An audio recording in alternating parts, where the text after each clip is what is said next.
Chev Aveo. Okay, it's a LS, it's about a 1500 by 2005 model, very well kept. Okay, here's the problem. When I dropped the customer yesterday, I heard this on the road.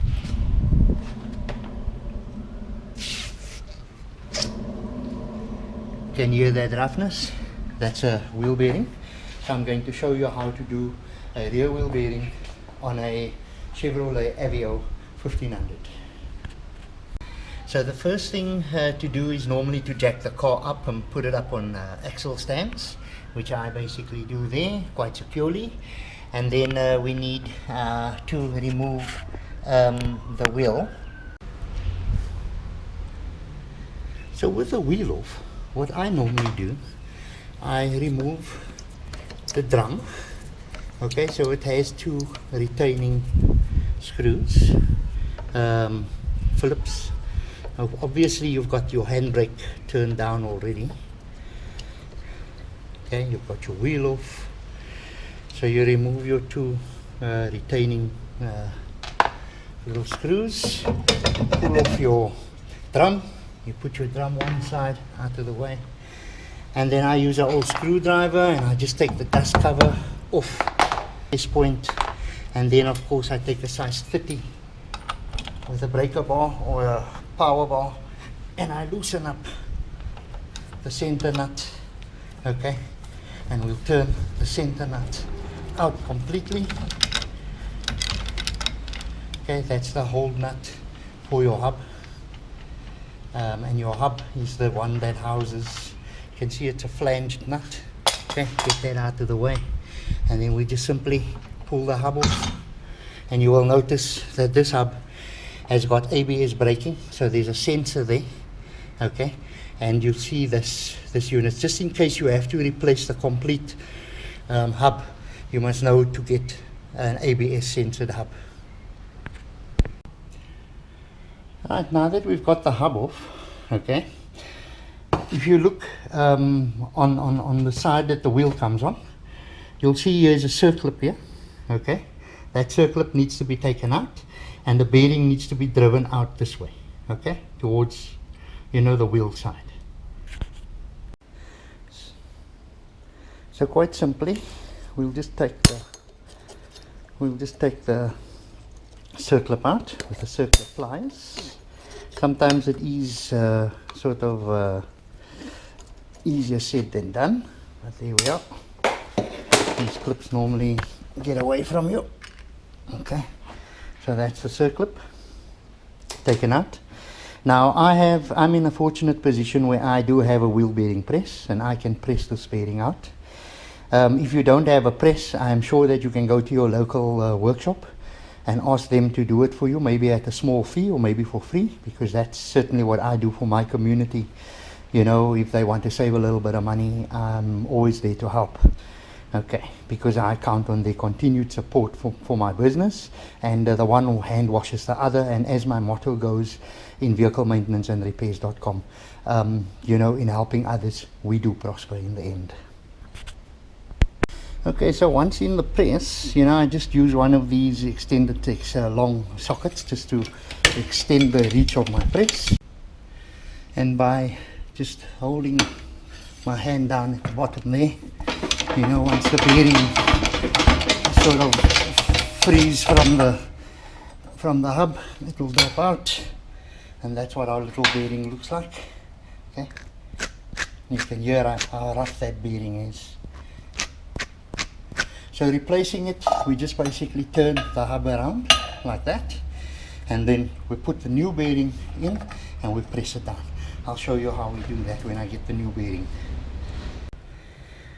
So that is what a rear wheel bearing for a Chev Aveo, about a 2005 model, looks like. Okay, and this one is pretty worn out. It's on this side here. You hear that?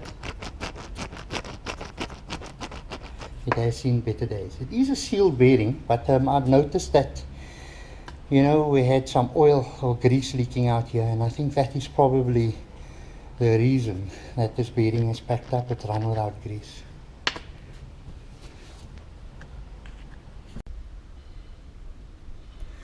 Okay, brand new bearing, SKF, the manufacturers. It's a brand that I've grown up with.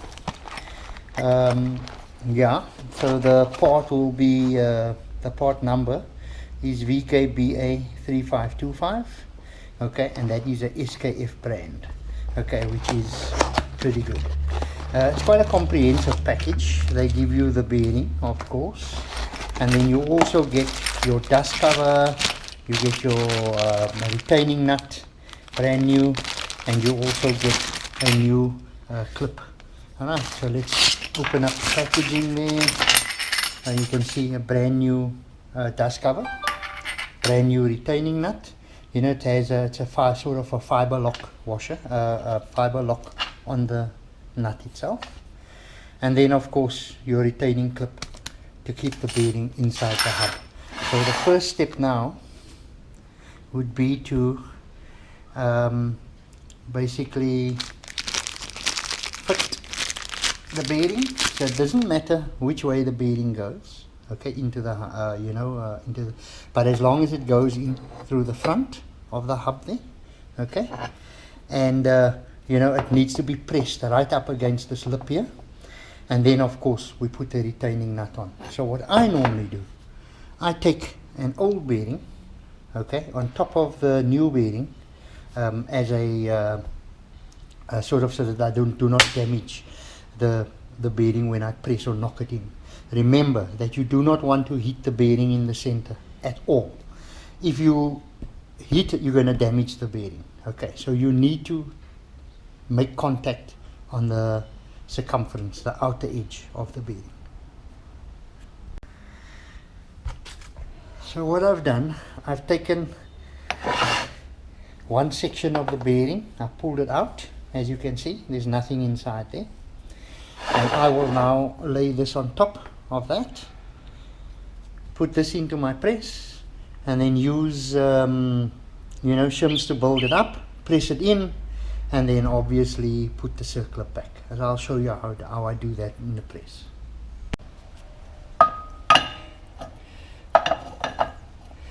So I have the new bearing in.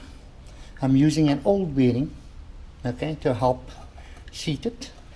So now what I have to do is I just have to build this thing up with a few of my shims here, okay, so that I get to the top over there, and now use the press, and of course the press will now push the bearing in. You'll see it will move, okay, and we're pushing on the outside of the bearing, so we will not be damaging the bearing at all.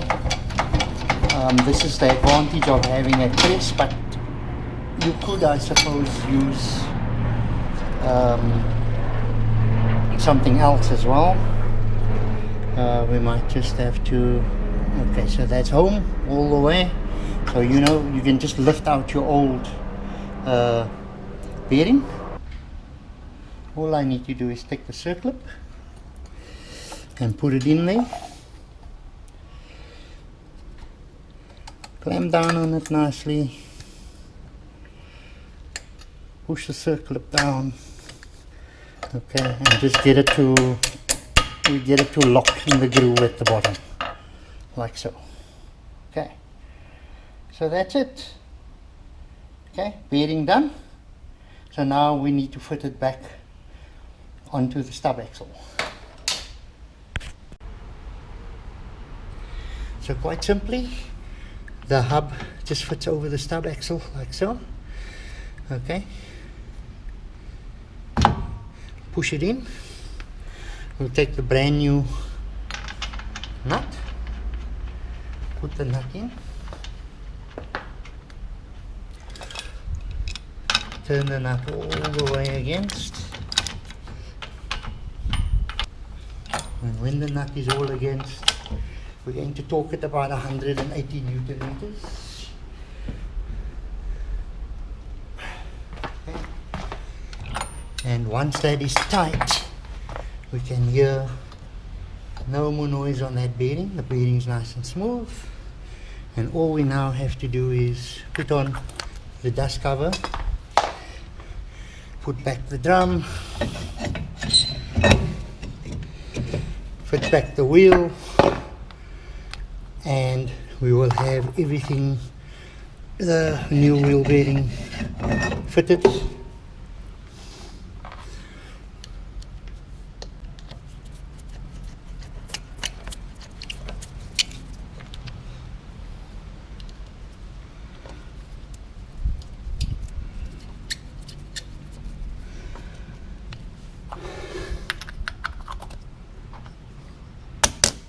All that's needed to do now is to put the wheel on and go and test drive the vehicle. Can you hear that roughness on this wheel? And there is no more rough noise on that wheel. Okay, so that's how easy it is to fit a wheel bearing, a rear wheel bearing, on a Chevrolet Aveo Alice 1500 2005 model. So okay, you see how easy it is to basically replace wheel bearings on the Aveo. Just a word or two on wheel bearings. What happens if you leave a wheel bearing like that? Chances are that it will run for quite a while, but when that bearing runs out of grease completely and it seizes, there will be dire consequences, because that bearing can basically fuse onto the stub axle, okay, and it will damage your stub axle. Your wheel can come rolling past you. All right. Another disadvantage of worn wheel bearings is because they're worn, they have play in them. Okay, it does offset your wheel alignment. So your wheel alignment will go out, and you know, you wear your tires. You can also wear your lower control arm bushes, tire radius, ball joints if it is in front. Okay, so it is very important to replace the wheel bearings as soon as you detect there is wear on the bearings. All right. So thank you once again, you know, for your subscriptions. Thank you once again for visiting my channel and for making my channel and growing my channel the way that it is going right now. I want to say thank you to all of you. Those of you that have not subscribed yet, consider it, because it will be to your advantage, because all these videos and all this information is basically free. It's not costing you anything except your cost for going online, okay, for actually using your internet. So I would say subscribe. It will be to your advantage, but thank you one and all that have subscribed already so far. Until my next video, Gary De La Cruz.